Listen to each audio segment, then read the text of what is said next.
Hello friends, welcome to my channel Science Learners. In today's video I am going to provide you the PDF of all subjects that you can get from the down description box. So link I am going to provide you, but on the slide I am showing you few chapters of pharma chemistry and same दूसरे subjects का भी आपको PDF मिल जाएगी। जैसे कि आप लोग को मालूम है, आप लोग के एग्ज़ाम जो डी फार्मा सेकेंड ईयर में हैं उनके एग्ज़ाम्स अब 22 अगस्त से कंफर्म हैं। तो आप ये स्पेसिफिक आंसर्स हैं विथ क्वेश्चंस जो कि आप अब फॉलो करके आप थोड़े से समय में आप एटलीस्ट जो बच्चों के पास स्टडिंग मटेरियल नहीं है या फिर आपको एक्स्ट्रा मटेरियल चाहिए वो आप यहाँ से थोड़ा अपना यूटिलाइज़ करके आप पढ़ाई अपना शुरू कर सकते हैं। वैसे तो अब ये लास्ट मोमेंट पे है, लेकिन थोड़ी बातें और भी साथ में बता देना चाहूँ। जब आप एग्ज़ाम देने जाते हैं तो एटलीस्ट जो बच्चों को भी डर लग रहा है, जिनका प्रिपरेशन नहीं भी हुआ है, तो वो उनको स्ट्रैटेजी ये फॉलो करना पड़ेगा। आप लोग को जो इतने भी क्वेश्चन पेपर में क्वेश्चंस दिए जाते हैं आपको उसके बारे में आपको लिखना ही पड़ेगा, तो ही आप पास होंगे। ये सबसे अच्छी स्ट्रेटेजी होती है कि जितने क्वेश्चन सपोज़ आपके क्वेश्चन पेपर में 14 क्वेश्चन है तो 14 क्वेश्चन के आप सिस्टमैटिक वे में, जैसे सीरियल नंबर जो 1 है वो 1 लिख करके फिर सेकंड लिख के थर्ड लिख करके उनके आंसर्स आप लिखना ही लिखना है। अब आप बोलेंगे कि जब हम आंसर ही याद नहीं करते तो हम लिखेंगे कैसे?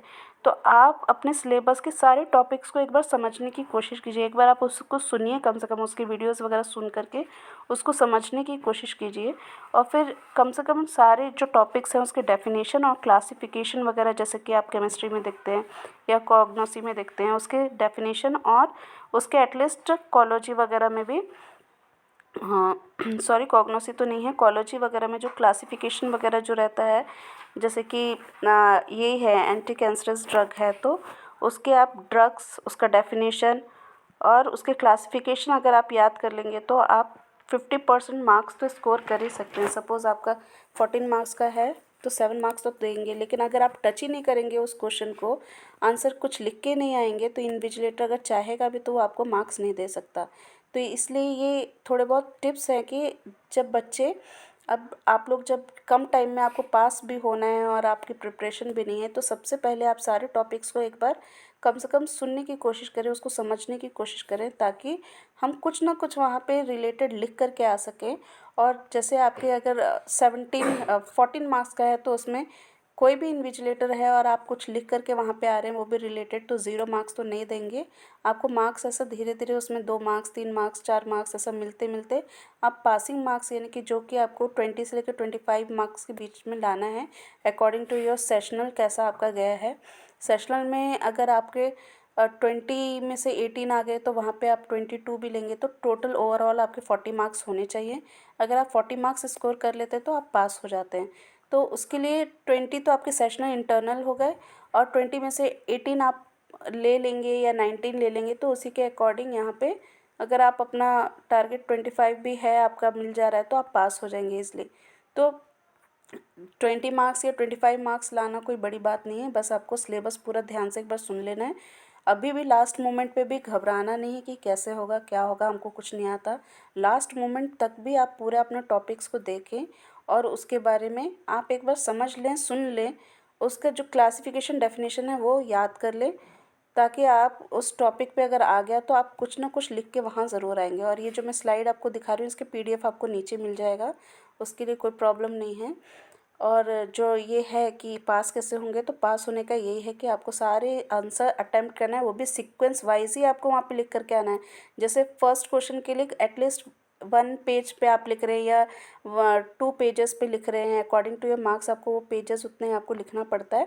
तो आप सीक्वेंस वाइज लिखेंगे तो क्योंकि डिजिटल इवैल्यूएशन हो गया है, डिजिटल करेक्शन हो रहा है, तो उसके लिए सिस्टमैटिक ही लिखना पड़ता है। फर्स्ट आंसर फिर सेकंड आंसर फिर थर्ड आंसर, तभी वहाँ कन्फ्यूजन नहीं होता है और आपको आप मार्क्स स्कोर करते जाएंगे। और सारे के सारे आंसर लिखना है। हाँ, ये हो सकता है कि जैसे कि 5 मार्क्स का क्वेश्चन है, 5 मार्क्स का आंसर आप लिख रहे हैं और आपको एक्चुअली 3 पेजेस वहाँ पे लिखना चाहिए और आपको 2 ही पेज हो रहा है और 1 पेज ऐसे खाली जा रहा है, तो उस पर आप PTO लिख देंगे, पेज टर्न ओवर, वो भी बड़ा बड़ा लिखेंगे ताकि इन्विजिलेटर को वो समझ में आए कि आगे भी आपने कुछ लिखा है और आप एक सिस्टमेटिक वे से हेडिंग लिखेंगे, फिर उसका डेफिनेशन लिखेंगे, साइड हेडिंग लिखेंगे और उसके बारे में जितना भी आपको नॉलेज है वो वहाँ लिख कर के आएंगे, वो भी टाइम मैनेजमेंट करते हुए। यानी कि जितना एक आंसर को टाइम देना है उतना ही देंगे आप। नहीं भी आ रहा है तो एक ही आंसर के पीछे पड़े हुए हैं, वैसा नहीं करना है और सारे आंसर्स लिख के आना है, वो भी रिलेटेड लिखना है। ऐसा नहीं कि आप बिल्कुल अपोजिट कुछ और ही लिख रहे हैं और आप इन्विजिलेट ये जो इवैल्यूएटर्स हैं जो चेकिंग कर रहे हैं उनको इरिटेट कर दे रहे हैं, है ना। तो ऐसा नहीं होना चाहिए।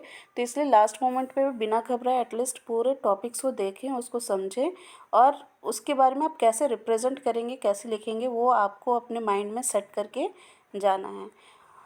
तो आज के लिए मैं ये कोशिश कर रही हूँ कि सारे पीडीएफ आपको डाउन डिस्क्रिप्शन बॉक्स में दे दूँ।